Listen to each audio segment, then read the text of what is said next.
Tickling has powerful physiological effects, some of which are unpleasant. My brother used to tickle me so much that I would have asthma attacks, and that is why I hate to be tickled, another 21-year-old female. Other body systems can be affected. A 10-year-old boy reported, I was tickled by my dad and it made me pee in my pants. A most humiliating experience and one shared by several other respondents. But all extreme states of tickle-induced physiological arousal are negative. My boyfriend and I tickle each other all the time until we were out of breath and coughing from laughter. 23-year-old female. And when I was young, my father would always tickle me and make me laugh until I could hardly breathe. I loved it. 22-year-old male.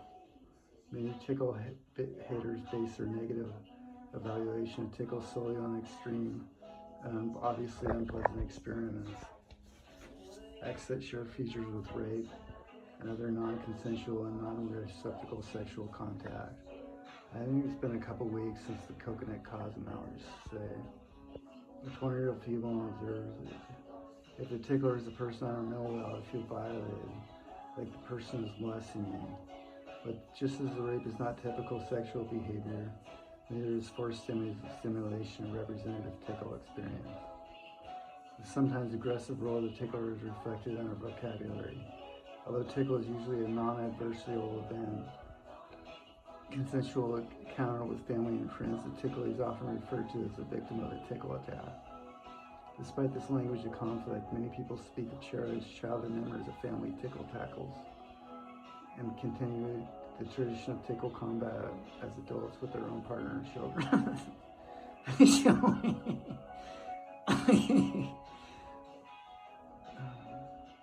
My sister and I would lie in wait before my parents to cover my bed. When they got into bed, we would launch a tickle attack. I would roll around tickling each other and laughing.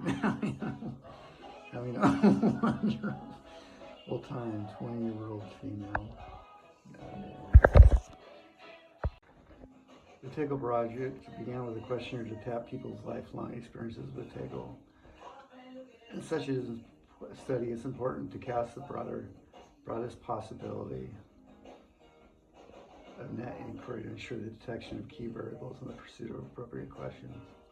It's presumptuous to assume beforehand what's important to know about a topic, particularly one as understanding as tickle. The adventure in tickle science was conducted in collaboration with Bernie Fisher, who's now a student at the Medieval College of Virginia.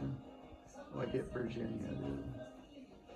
In our 52-second questionnaire, people were asked who tickles whom and what they think about when being tickled. 421 respondents, 146 males, 170 females, ranged from 8 to 86 years of age, and included students, neighbors, relatives, friends, and their children, friends of friends, and a few random coincidences. Tickle passes the critical test of natural validity. Chapter 1, its frequent occurrence suggests it has a significant role in our lives, an important criterion for its scientific merit. 35% of our respondents had been tickled during the past week, 86% during the past year. These respondents were not the victims of roving bands of crazed ticklers.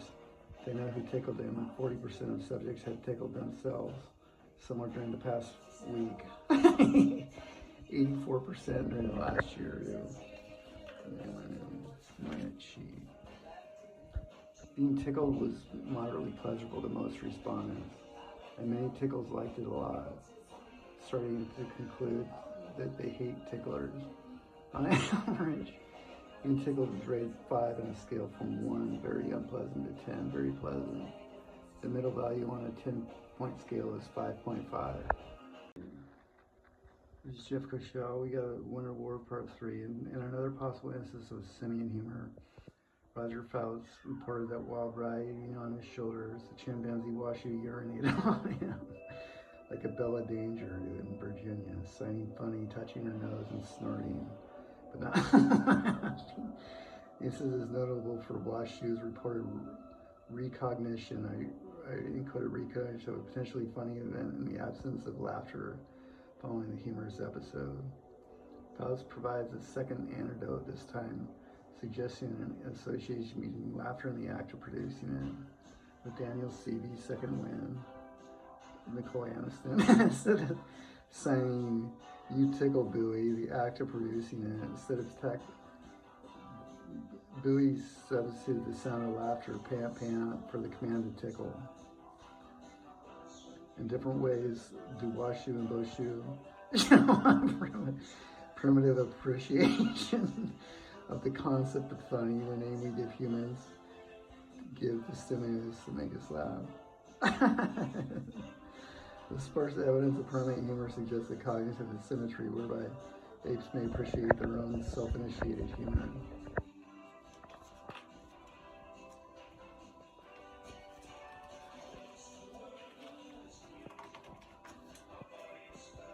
Tickleless relationships.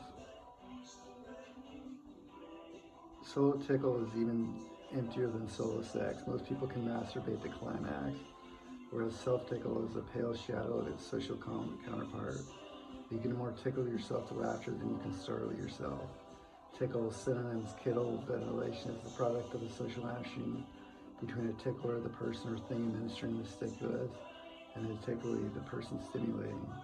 Just as social understandings are key to the understanding, tickling is essential to understand the associated social vocalization of laughter. Alright, take 2 of the Wonder Wharf. Chimpanzee mothers rank below humans and above monkeys in the tenderness to their babies. Monkey mothers, for example, don't respond to their babies' bites like chimp mothers, but sibling and peer monkeys do. The responsiveness of these young monkey companions to biting babies may explain the effectiveness as peer therapists in Harry Harlow's developmental studies of babies. Monkeys deprived of their mothers. Whether due to ineffective play, face, and laughter, or to unresponsive parent, monkey babies lack the stimulus tools necessary to capture and hold their mother's attention, and the social and give and take typical of chimpanzee and human mothers. Most pre-laughter stimuli for chimpanzees are for physical, concrete, and non-joking. Consider stimuli for chimp laughter that may meet human standards for humor. The criterion might not be terribly high after all. It includes the Three Stooges, Howard Stern, and Married with Children. The enterprise is hampered at the outset by the failure of chimps to signal their perception of humor with laughter. Although much humor does not trigger laughter of human audience, enough that it establishes a pattern that can be generalized to similar, more subtle titillations that don't reach the threshold for guffaws. We are not so fortunate with otherwise playful and laughing chimps. Without the gold standard of laughter to gauge the occurrence of chimpanzee humor, we may make inferences about the mental life and intentions of other species in ill-advised pursuit. There are no systematic studies of apes to guide our way. The evidence is found in scattered anecdotal reports by researchers and caregivers based on homeocentric estimates of whether a given primate meets the human's criteria for humor. Having been forewarned, let's examine some of this provocative and necessarily limited data. This is Jeff Cochell at the Wonder Wharf. The present approach to the origin of speech is much similar to its beginning than its end, and has gapping voids. Although the evidence relating laugh pattern, respiratory coupling, and speech competence in humans and chimpanzees is well established, other topics are less well developed. What, for example, are the specific neurobehavioral changes with bipedalism, and how exactly do they nudge the vocal apparatus towards speech production? But the bipedal hypothesis and associated data answer significant questions. It may stimulate creative sleuthing for clues at the intersection of breathing, walking, talking, and laughing. Ape laughter and paleohumanology. After wrestling with the origins of laughter in species children, this chapter concludes with deliberations about an issue of here and now, the matter of chimp humor. What exactly makes chimps laugh, and how does this knowledge suggest the nature of the most ancient joke? The problem is difficulty. Speculation about the non-human psyche is one of the most treacherous and notorious pursuits in the history of psychology. Although chimpanzees Are the animals most like ourselves? They differ fundamentally from us in their lack of spoken language. And lacking language, they probably lack the capacity for abstract necessary for most humor as we know it. To minimize the anthropomorphic biases inherent in the search for humor, our tactics will be conservative and austere. Avoiding interference is about the machinations of the human psyche. Damn. We will focus instead on the stimuli and behaviors that immediately precede laughter. The approach used previously with humans, after considering the stimulus context of infant and adult chimp laughter, the chapter will end on a more speculative note with anecdotes about ape behavior that may meet human standards for humor.